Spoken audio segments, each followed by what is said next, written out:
Hello again, it's Noob, and I'm really excited to be able to show you this card here. And this is credit card size, very cool. This is a decoding card. It's actually called Decoding Card Number 1, and it's from the French company Overture Fine, or OFC. And this was kindly sent to me as a gift by Mr. Kokelitos, the designer. Probably got their name wrong, but hopefully they'll forgive me. And this is his card. Right. Anyway, what is it apart from really, really cool? Well, you can see it's a stainless steel card. It's got lots of key cut heights with the pin code on them. So you can see here how, well, in all of these locks, some of them start at 1, but all these locks, the highest cut is a 0 and the lowest cut is actually a 9 across the board.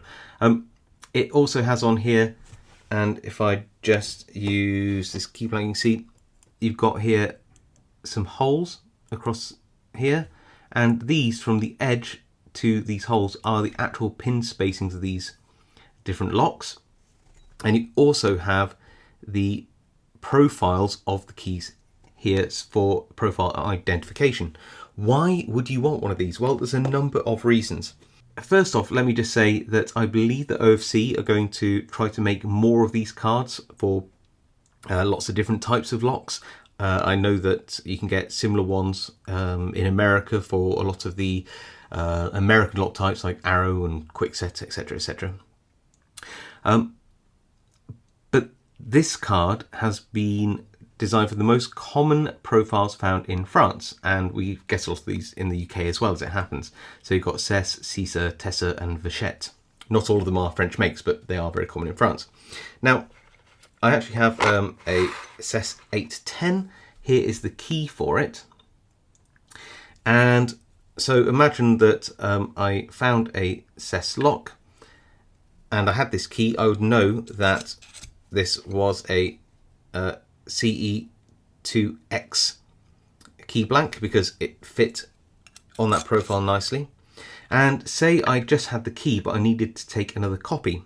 I could either cut another key using a blank like this, and again I could just check it's a right blank easily enough, and I could cut it by hand or by machine just using the code. So let's just decode this key very quickly. I believe it's a 1, 2, 3, 4, 5 pin lock. So the first one is a 1 cut followed by a, looks like a 5 cut followed by a 6 cut followed by a 7 cut followed by a 1 cut. So that's basically how we would use it. You would take this key, you would run it at the cuts on the key like this down, so you know, and you'd stop where it had the height difference. Obviously the Cisa, Tessa and Vachette all have different heights and those kind of things. Let me just show you how accurate this is as well. So you can see here that for this Cess key, these should be the markings for where the cuts for each of the key pin positions are. First of all, just have a look at this key and you can see that the distance between the shoulder here and the first pin is actually really far. If I had to guess, about 7 to 8 millimeters. But if I get this and I align it, you'll see that it's perfectly aligned from the edge of the card all the way across to the actual holes to the pin cuts there on the key, the bitting. So you can see, there you go, it's perfectly aligned. Very useful. Now there are two other ways in which this card could be very useful, not just to copy a key you actually have in your hand. Maybe, for example, you don't have the actual key but you have an impression of the key. So you've impressioned the key and you want to cut it by hand, so you need to decode it and do that from a blank. Well, we can have a look at how we might do that.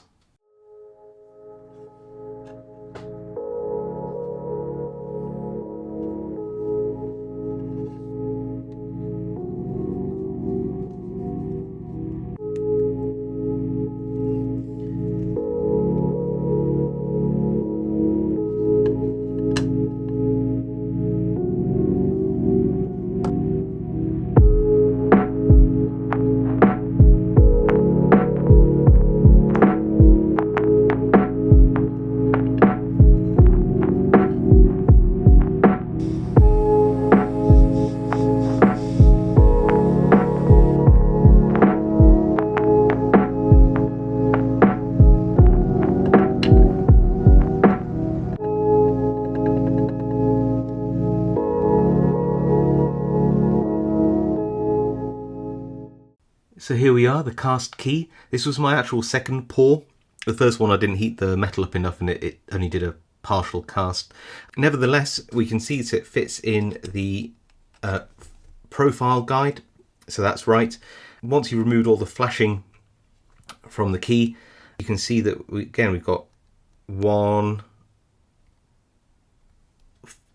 so look there, 5, 6, 7 and back to 1, just like the original key. So if you had a cast key that, you know, maybe you didn't have very long with the other key, you're a pen tester, you took a cast of a key, you want to get a blank and cut that to size, then again you could do that. Now you could probably do that with calipers in terms of, you know, copy the bitting across, but realistically that's not going to be the fastest way to do that. You could also probably do it by eye. I think really the quickest way to do this is to get your key blank like that and align it with the holes. Take your pen like this and put a dot where each of the cuts should be. So you can see that it looks like this, and then you could start to file down at these positions to get yourself a key based on the key code itself. What I might do is do a time lapse of me doing exactly that using this card and trying to cut it to code using files. Okay, let's see how well I do, and I'll be back in a second.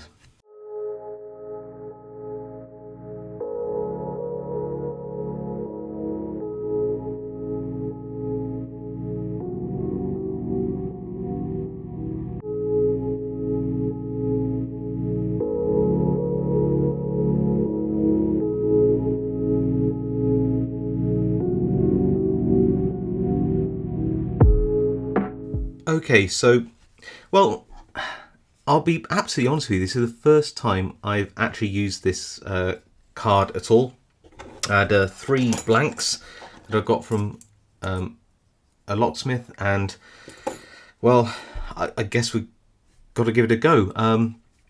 If I pull this up to you, you can see how it's really not very fine work. There isn't any sanding at all, it's just file work.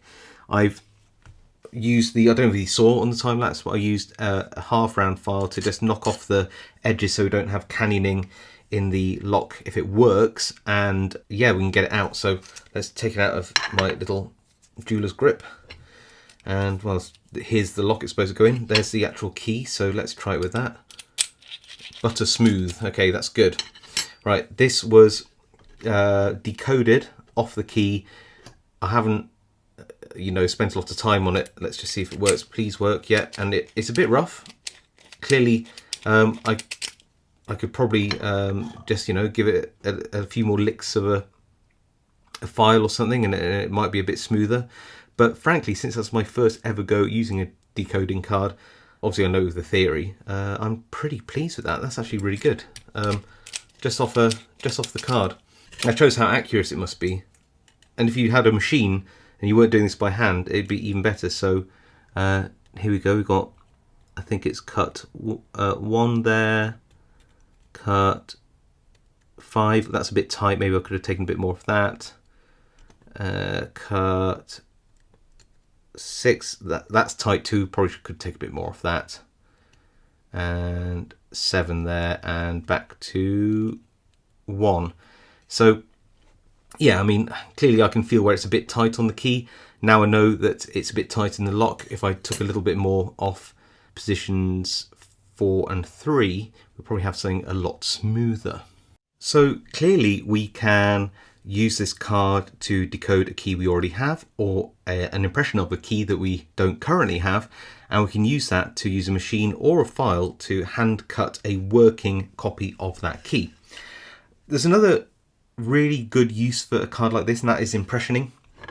And I've got some impressioning pliers here. I'll just get a little tighten. And what you do in impressioning, of course, is you would put the key in the lock, you would apply tension, and then you'd both ways and give it a jiggle, and any binding pins would leave a mark on the key. This is a difficult key blank to read, I have to say. I haven't polished it off, but once you get an impression on there, then what you could do is you could use the decoding holes like that and put them across just to double check that you are getting a mark where the pins should be marking, that it's not to your eyesight. Some locks, and I don't know if it's any of these, they actually have a minimum cut height, so you have to, you could actually use this to cut the key down to the zero cut, for example. And you could also, when you impression, you could just check that you're on a correct key cut using the card itself in terms of its cut height. So you're not between two different heights, which obviously wouldn't work if you're trying to impression a key. So that's another good example of how you could use this decoding card to help you cut a key for a lock, but in this case a key for a lock which you don't have the key to at all. So what does this card cost? Well, currently on the OFC website it costs about €25, which is around $30.50 or £22.50, and of course all those prices will change depending on when you watch this review and what the exchange rates are doing on the given day. So if you do want one of these, obviously go check out their site. It'd be really, really great if they do actually bring out some more decoding cards. I'm looking forward to ones which have things like, ABUS and some Yale and maybe some Ever and a few other things. Anything like that would be really, really awesome. It clearly works very well. It's a very well thought out card. And also, you know what? Even if you're not into casting and impressioning, it is kind of cool, isn't it? I love it. Anyway, thanks for watching. I hope you enjoyed that video. If you like the video, please leave a like. If you have a comment about any part of this video or a question, please put a comment below. If you haven't subscribed already, please do consider subscribing, and I'll see you all next time.